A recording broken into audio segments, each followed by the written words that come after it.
ఏపీకి మొంతా తుఫాన్ ముప్పు ముంచుకొస్తోంది. ఆగ్నేయ బంగాళాఖాతంలో ఏర్పడిన అల్పపీడనం పడమర దిశగా పయనించి వాయుగుండంగా బలపడింది. ఇది ఇవాళ ఉదయానికి నైరుతి పశ్చిమ మధ్య బంగాళాఖాతంలో ప్రవేశించి తీవ్ర వాయుగుండంగా ఆ తర్వాత మరింత బలపడి సోమవారం ఉదయానికి తుఫానుగా బలపడనుంది.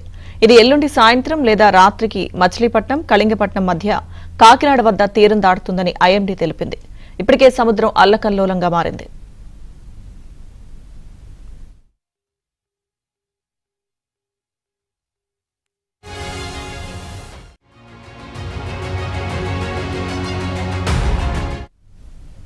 తుఫాన్ నేపథ్యంలో ఏపీ ప్రభుత్వం అప్రమత్తమైంది. అధికారులతో హోంమంత్రి అనిత సమీక్ష నిర్వహించారు. అన్ని శాఖల అధికారులు అప్రమత్తంగా ఉండాలన్నారు. అలాగే తుఫాన్ ప్రభావిత జిల్లాలకు ప్రత్యేక అధికారులను నియమించారు. 11 జిల్లాలకు 14 కోట్ల రూపాయలను ఏపీ ప్రభుత్వం విడుదల చేసింది. 6 ఎన్డీఆర్ఎఫ్, 13 ఎస్డీఆర్ఎఫ్ బృందాలను రంగంలోకి దించింది. పలు జిల్లాల్లో ఇప్పటికే విద్యాసంస్థలకు సెలవు ప్రకటించారు. కాకినాడ జిల్లాలో 5 రోజులు స్కూళ్లకు సెలవులిచ్చారు. తుఫాన్ హెచ్చరికలతో తీర ప్రాంతాల్లో ఆంక్షలు విధించారు. 3 రోజుల పాటు బీచ్లు మూసివేశారు.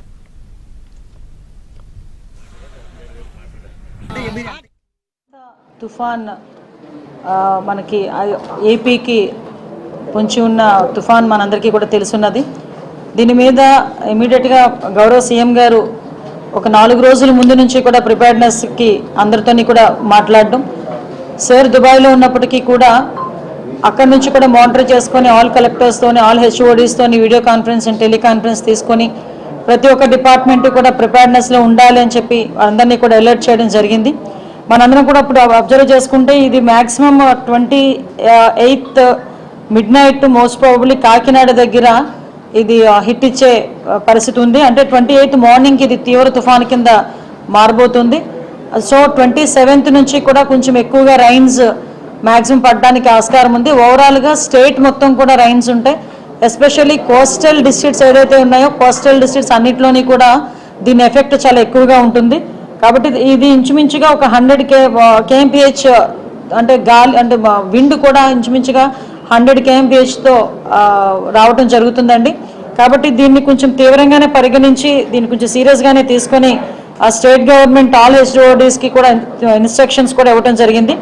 ఓవరాల్గా లాస్ట్ ఎక్స్పీరియన్సెస్ అంటే ఏదో ప్రిపేర్నెస్ తీసుకున్నామంటే అన్ని డిపార్ట్మెంట్స్ మేము ఇలా చేసాం అలా చేసామని చెప్పడం కాకుండా 4 రోజుల ముందు నుంచి కూడా పాస్ట్ ఎక్స్పీరియన్సెస్ ఏదైతే ఉన్నాయో అంటే ఇంచుమించుగా ఒక 100 km/h విండ్ వచ్చిన పొజిషన్స్లోని సైక్లోన్స్ మన స్టేట్లో హిట్ ఇచ్చినప్పుడు ఏ పారామీటర్స్లో ఎక్కువ డ్యామేజ్ జరిగింది, ఏ ఏరియాస్లో ఎక్కువ డ్యామేజ్ జరిగింది అంటే అంత కీన్ అబ్జర్వ్ చేసుకుని అప్పుడు సిచ్యువేషన్ని కూడా బేస్ చేసుకుని ప్రిపేర్నెస్ అనేది తీసుకోవడం జరిగిందండి. అంటే ఓవరాల్గా చూసుకుంటే లాస్ట్ మనకి హుద్ టైంలో 185 kmph నుంచి 200 kmph వరకు మనకి విండ్ పొజిషన్ ఉండేది. ఈ రోజు మనం చూసుకుంటే 100 kmph వరకు ఉంది. లాస్ట్ 2023లో జరిగిన ఒక సైక్లోన్ ఒకటి ఉంది. దాంట్లో మాత్రమే మనకి ఇంచుమించుగా 120-100 kmphతో విండ్ మనకు వచ్చింది. సో ఇప్పుడు అవన్నీ కూడా బ్యారేజ్ వేసుకొని వాటన్నిటినీ కూడా ఒక కేస్ స్టడీస్ కింద తీసుకొని ఫర్దర్గా ఎటువంటి ఇబ్బందులు రాకుండా చూసుకునే బాధ్యత గవర్నమెంట్, స్టేట్ గవర్నమెంట్ చాలా సీరియస్గా తీసుకున్నారు. దీనిలో భాగంగానే ఇప్పుడు మనకి తుఫాన్కి రావటానికి ముందు తీసుకోవాల్సిన ప్రిపేర్నెస్ ఒకటైతే కొన్ని డిపార్ట్మెంట్స్ ఉంటాయి, తుఫాన్ వచ్చిన తర్వాత అలర్ట్ అవ్వాల్సిన డిపార్ట్మెంట్స్ ఇంకొన్ని ఉంటాయి.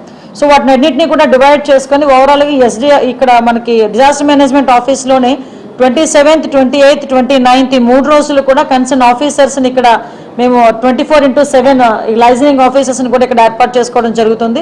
ఈరోజు సుమారుగా అన్ని డిపార్ట్మెంట్ వాళ్ళతో కూడా ఇక్కడ మేము ఒక మీటింగ్ అరేంజ్ చేసుకున్నాం. సుమారు ఎక్కడ సహాయక చర్యలు తీసుకునే దాంట్లో భాగంగా ఇప్పుడు ఎన్డీఆర్ఎఫ్ టీమ్స్ని సుమారుగా ఒక 6 ఎన్డీఆర్ఎఫ్ టీమ్స్ని, అదేవిధంగా ఎస్డీఆర్ఎఫ్ టీమ్స్ని దగ్గర మనకి 13 ఎస్డీఆర్ఎఫ్ టీమ్స్ని అంటే రిజర్వ్లో ఉన్న వాటిలన్నింటినీ కూడా కలుపుకొని దగ్గర 13 ఎస్డీఆర్ఎఫ్ టీమ్స్ని, ఒక్కొక్క ఎన్డీఆర్ఎఫ్ టీమ్, ఎస్డీఆర్ఎఫ్ టీంలో 30 మంది టీమ్ మెంబర్స్ కూడా ఉంటారు. వాళ్ళు ఫుల్ ఎక్విప్మెంట్స్తో వాళ్ళందరినీ కూడా ఆల్రెడీ డిప్లాయ్ చేయడం జరుగుతుంది. ఏరియాస్ని ఐడెంటిఫై చేసుకొని డిప్లాయ్ చేయడం జరుగుతుంది.